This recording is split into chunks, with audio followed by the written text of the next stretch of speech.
Hello viewers, आपका SBT solution channel में आपका स्वागत है। मैं करण कुमार पेश हूँ आपके साथ थ्योरी ऑफ स्ट्रक्चर का नए लेक्चर के साथ। आज थ्योरी ऑफ स्ट्रक्चर का लेक्चर नंबर 1 है, जिसमें हम लोग स्ट्रक्चर बेसिकली इसका बेसिक्स देखेंगे, स्ट्रक्चर देखेंगे, टाइप्स ऑफ स्ट्रक्चर्स देखेंगे, लोड्स देख सकते हैं अगर टाइम मिले तो। सबसे पहले बात करते हैं स्ट्रक्चर। स्ट्रक्चर होता क्या है? स्ट्रक्चर में बेसिकली कंसिस्ट करता है more than one connected members. मतलब स्ट्रक्चर में एक से ज्यादा कनेक्टेड मेंबर्स होंगे और जिसपे जब लोड्स लगे तो किसी भी तरह का डिफॉर्मेशन नहीं आना चाहिए, जिस पर किसी तरह का डिफॉर्मेशन नहीं आना चाहिए। फॉर एग्जांपल अगर मान लेते हैं एक स्ट्रक्चर बना लेता हूँ, ट्रस्ट से एक स्ट्रक्चर बनाते हैं।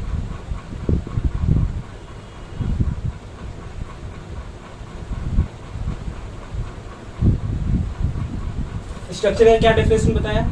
एक से ज्यादा कनेक्टेड मेंबर होगा, एक मेंबर, दो मेंबर, तीन मेंबर कनेक्टेड हो गए एक से ज्यादा, ठीक है।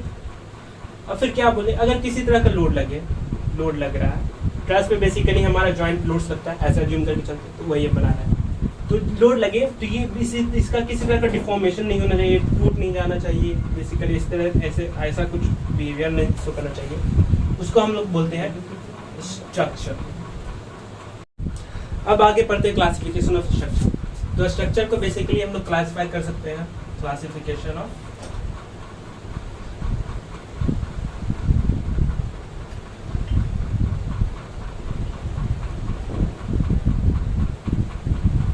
तो पहला क्लासिफिकेशन हम लोग देख रहे हैं क्लासिफिकेशन ए, जिसमें हम लोग स्ट्रक्चर को क्लासिफाई कर सकते हैं एज अ डिटरमिनेट स्ट्रक्चर,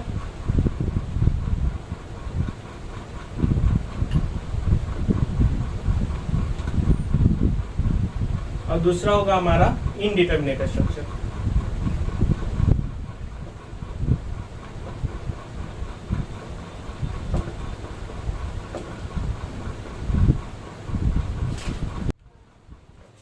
हम लोग स्ट्रक्चर का क्लासिफिकेशन देख रहे थे, जिसमें पहला क्लासिफिकेशन है हमारा डिटरमिनेट स्ट्रक्चर, इनडिटरमिनेट स्ट्रक्चर। अब डिटरमिनेट स्ट्रक्चर वैसे स्ट्रक्चर कहेंगे जिसमें हम जो इक्वेशंस हमारे पास फंडामेंटल इक्वेशंस होते हैं 2D, किसी भी 2D स्ट्रक्चर को सॉल्व करने के लिए, जैसे कि हमारा 2D के लिए क्या 3 इक्वेशंस होता है, और वो इक्वेशन क्या है? Sum of fx equal to 0, sum of fy equal to 0 और sum of mz equal to 0, मतलब sum of moment about z axis equal to 0। 2D के लिए 3 इक्वेशंस, और 3D के लिए हमारा 3D के लिए होगा sum of fx equal to 0, sum of fy equal to 0, sum of fz equal to 0, और इस तरह mx equal to sum of mx equal to 0, sum of my equal to 0, sum of mz equal to 0। तो जो भी structure in 3 equations की मदद से solve हो जाए उसे हम लोग कहेंगे डिटरमिनेट स्ट्रक्चर। अब वैसा स्ट्रक्चर जो इन तीनों की मदद से सॉल्व ना कर किया जा सके उसको हम लोग बोलेंगे इनडिटरमिनेट स्ट्रक्चर्स, ठीक है। इसका एक डेफिनेशन लिख लेते हैं,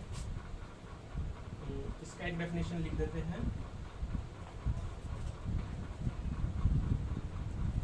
Those structures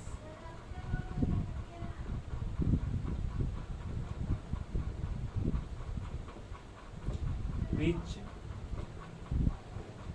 can be solved by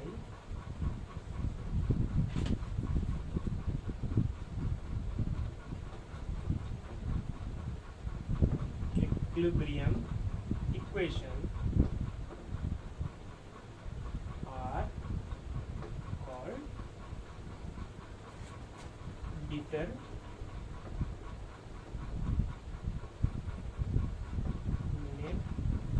structure।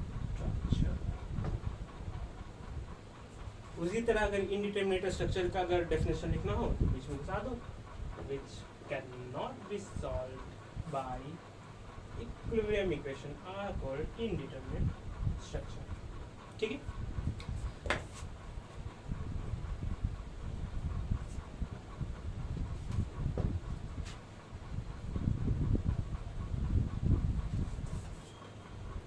Second classification है हमारा क्लासिफिकेशन ऑफ स्ट्रक्चर। सेकेंड यहाँ देखें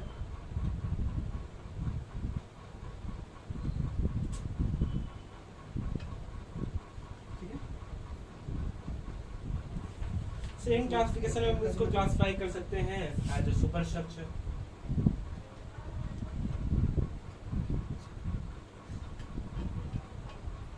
and second one as sub structure.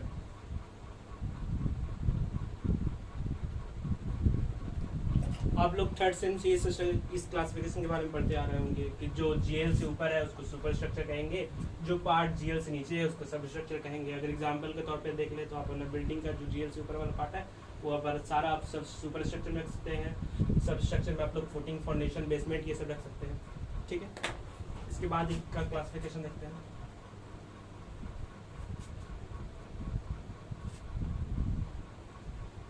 तीसरा क्लासिफिकेशन हम लोग कर सकते हैं as number 1 surface structure.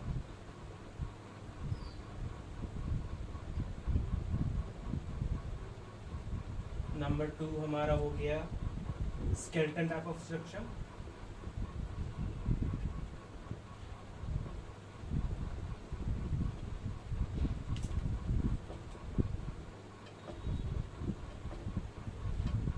And third one is rigid और हैवी स्ट्रक्चर।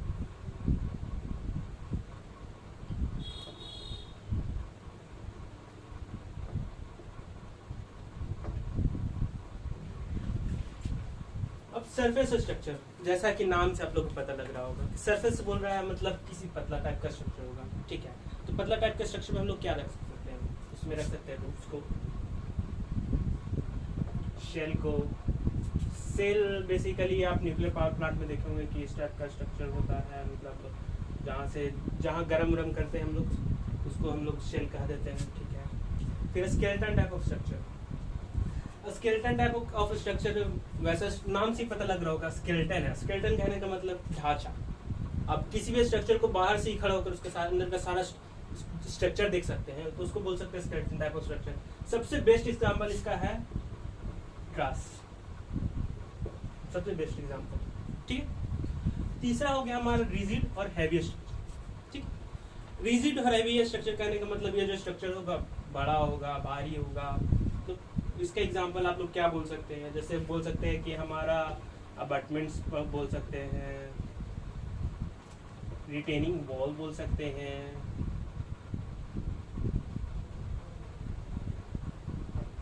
ठीक है। और यहाँ पर एक और बात कि अगर राफ्ट फाउंडेशन में नीचे राफ्ट देखते होंगे तो उसका जो डेप्थ होता है लगभग मिनिमम 750 mm होता है। तो आप इसको भी रिजिड और हैवी स्ट्रक्चर में रख सकते हैं, इसको भी आप नीचे रिजिड और हैवी स्ट्रक्चर में रख सकते हैं।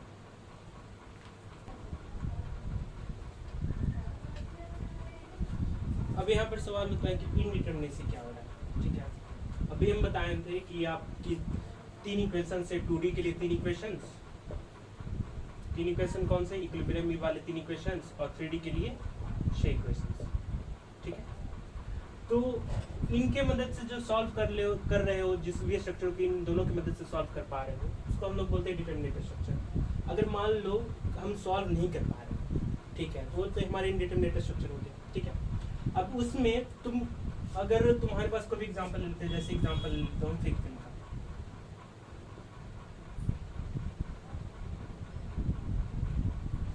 फिक्स ट्विन पे एक सपोर्ट पे देखा जाए तो 3 रिएक्शंस लगते हैं। एक हॉरिजॉन्टल लगता है, मतलब एक वर्टिकल लगता है, हॉरिजॉन्टल लगता है, और फिर एक मोमेंट वाला रिएक्शन आता है, ठीक है। यहाँ पर वो अगर लेफ्ट साइड में ये कंडीशन है तो राइट साइड में भी लगभग यही होगा। यहाँ पर ये रिएक्शन आएगा, वर्टिकल रिएक्शन आएगा, एक हॉरिजॉन्टल रिएक्शन आएगा और एक मूवमेंट वाला रिएक्शन आएगा, ठीक है। तो यहाँ पर देखें तो हमारे पास टोटल कितना नंबर ऑफ रिएक्टिव फोर्स है? 6। हमारे पास सॉल्व करने के लिए इक्वेशन कितनी है? 2D है तो 3 होगा। अब कितना हमको नहीं पता है, 3। ये जो 3 है हमारा, वही हो गया हमारा डिग्री ऑफ इनडिटरमिनेसी या इनडिटरमिनेसी जिसको कह सकते हैं, ठीक है। अब बहुत सारे एग्जांपल देख सकते हैं कि थोड़ा सा अलग लगता है बीम्स में क्या क्या इनडिटरमिनेसी का केस है, वो देख लेते हैं थोड़ा, क्योंकि ये आगे जाके यूज होने वाला है। आपको पता लग जाएगा कि कौन सा बीम डिटरमिनेट है, इनडिटरमिनेट है। फिर उसमें जो मेथड्स है पहले वाला बताए थे कि डिफरेंशियल मेथड, डबल इंटीग्रेशन वाला मेथड लगेगा कि नहीं लगेगा, यहीं से आपको पता लग जाएगा। जैसे कुछ और बीम्स हो गया, जैसे कि हमारा ये बीम सेट होता है, टॉप कैंटिलीवर वाला ये बीम, ठीक है। प्रॉप्ड है, मतलब यहाँ पर एक प्रॉप आ गया होगा। अभी कौन सा सपोर्ट है, ये हमारा हिंज सपोर्ट है।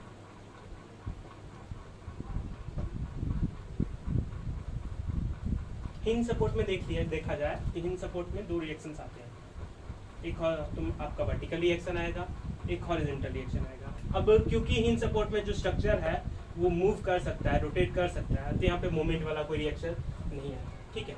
तो अब फिर यहाँ पर देखिए कि रिएक्टिव फोर्स यहाँ पे कितने हैं, एक ये हॉरिजॉन्टल वर्टिकल मोमेंट, ठीक है, एक ये, ठीक है। तो कितने हो गए फोर्सेस, 5 हो गया। हमारे पास इक्वेशन कितने हैं सॉल्व करने के लिए, 3, तो बचा क्या, ये दो क्या हो गया हमारा, इनडिटरमिनेसी, ठीक है। आगे नेक्स्ट देखते हैं।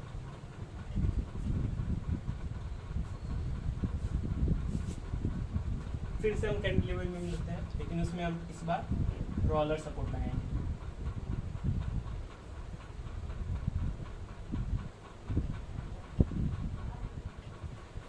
रोलर सपोर्ट कहने का मतलब वहां पर कितने रिएक्शंस होने चाहिए, एक रिएक्शंस होंगे वो वर्टिकल। अब यहाँ पर हमारा हॉरिजॉन्टल रिएक्शंस तो लगेगा नहीं, क्योंकि बीम आगे पीछे मूव कर सकता है, और फिर रोटेट तो होगा ही, मतलब रोटेट तो कर ही सकता है, तो कोई मोमेंट वाला रिएक्शन नहीं आएगा। तो यहाँ पर एक रिएक्शन हो गए, इधर फिर से इधर लेफ्ट साइड फिर से, तो इस बार कितना हो गया अननोन, इस बार हो गया अननोन 4, और फिर हमको पता है इक्वेशन 3 मिल जाएगा कितना, 1, हमारा इंडिटरमिनेसी क्या हो गया 1, ठीक है। अगर आप सिर्फ कैंटिलीवर की बात किया जाए, अगर मान लेते सिर्फ हम कैंटिलीवर बीम देखते हैं, ये हो गया हमारा कैंटिलीवर बीम ले लिया जाए, तो यहाँ पर तो हमारा अननोन दिख रहा है कि 3 है। हमारे पास इक्वेशन कितने होते हैं, 3 होते हैं, तो हमारा दोनों को सब्ट्रैक्ट करेंगे तो 0। तो हम ये कह सकते हैं कि जो डिटरमिनेट बीम होता है उसका डिग्री ऑफ इंडिटरमिनेसी या इंडिटरमिनेसी कितना होता है, 0।